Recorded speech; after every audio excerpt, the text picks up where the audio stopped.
Buck Blodgett was at work the Monday his wife found their only child, Jessie, apparently strangled to death in her bedroom. She just seems so good. She's so good. By the time Buck returned home, investigators already had his daughter cordoned off. Did you know that she's been murdered in her own bed? They wouldn't let me upstairs, so I couldn't see her. I couldn't touch her. I couldn't say goodbye. I couldn't tell her I loved her. And I couldn't tell her I was sorry for not being there when she needed her dad. And I'm sorry, I forgot the question. Detective Richard Thickens of the Hartford PD was one of the first investigators on the scene that day. What did you find? We found Jessie on the floor, very obvious mark on her neck, and marks on her wrist, very faint marks that could possibly have been binding marks. At that point, I believe we had a homicide on our hands. Jessie's mom also tells detectives that when she found her daughter, her hair and clothes were wet, a sign the killer may have spent extra time with his victim. He staged her body. I believed he washed her body and then placed it back in the bed, covered her up. Did you think it was someone who knew the victim, or did you think that this was a random act of violence? There was no signs of forced entry, so it led us to believe that it was somebody that knew the house. But who knew Jessie's movements so intimately, and who would use that knowledge to end her life? Police didn't have to look far to find their first suspects. Jessie had been in a play that had wrapped up a Sunday night, and afterwards she had gone to a cast party, and Jessie had talked about some concerns she had about other people involved in the cast. Concerns she wrote about in her journal on the day she died.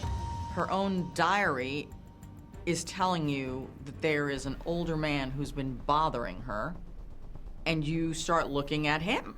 Absolutely. What did you find? We found that there were some concerns with his actions at the cast party. He had actually pulled her onto his lap, according to one of her friends. And on the day Jess was killed? He hadn't shown up for work on Monday, which for us was a significant concern. But police say he cooperated with the investigation, and after talking to the man for a few hours, we cleared him pretty quickly. Detectives also cleared the other man Jessie wrote about in her diary. What are you narrowing down on? To someone that knew her activity and knew where she'd be. What cops in Hartford didn't realize was that authorities in the neighboring town of Richfield were already zeroing in on the suspect, but for an entirely different reason, an entirely different attack on an entirely different victim. Okay, and how was he holding it? It happened 3 days before Jessie's murder.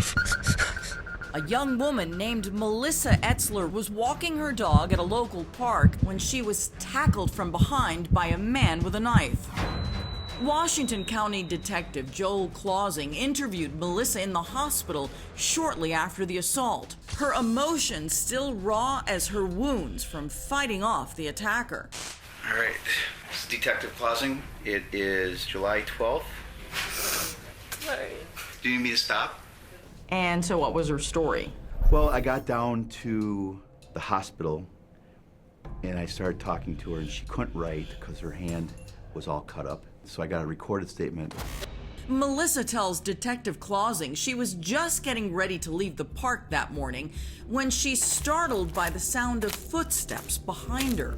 So I looked back and I laughed and said, "Oh, you scared me." Just because I thought he was some friendly guy. And then I turn around again because I can hear him coming at me, and I see a knife in his hand.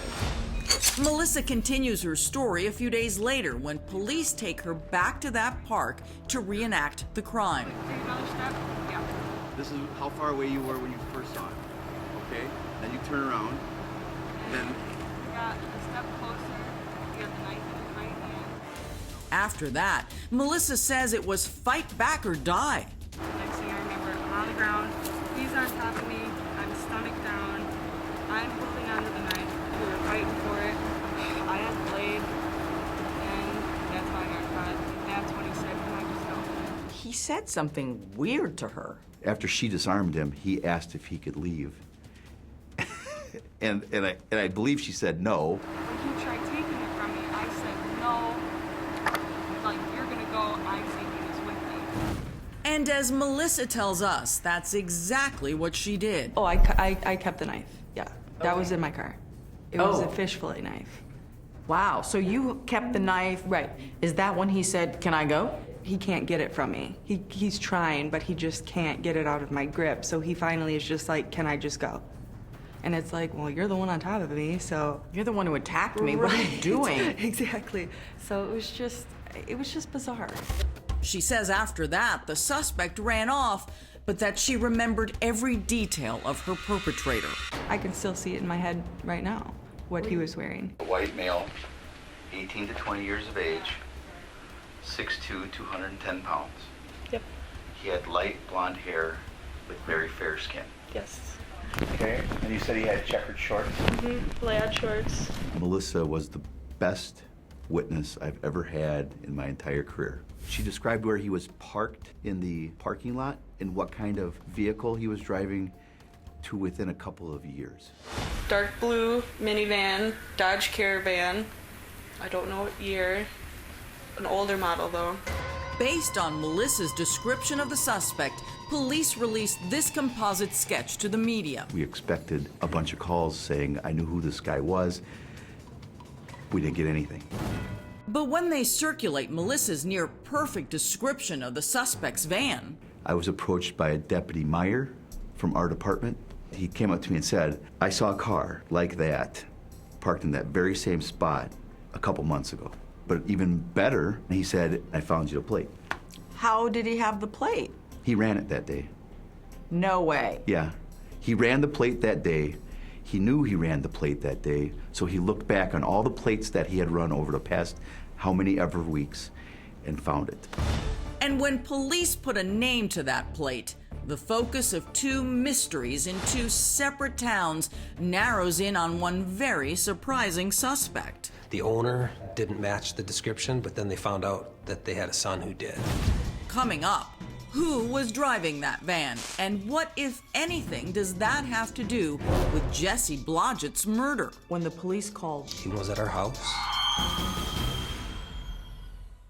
the police were still trying to find the person who attacked you. Right. Did you ever get a really good look at him? I know I got a good look at his clothes and his van.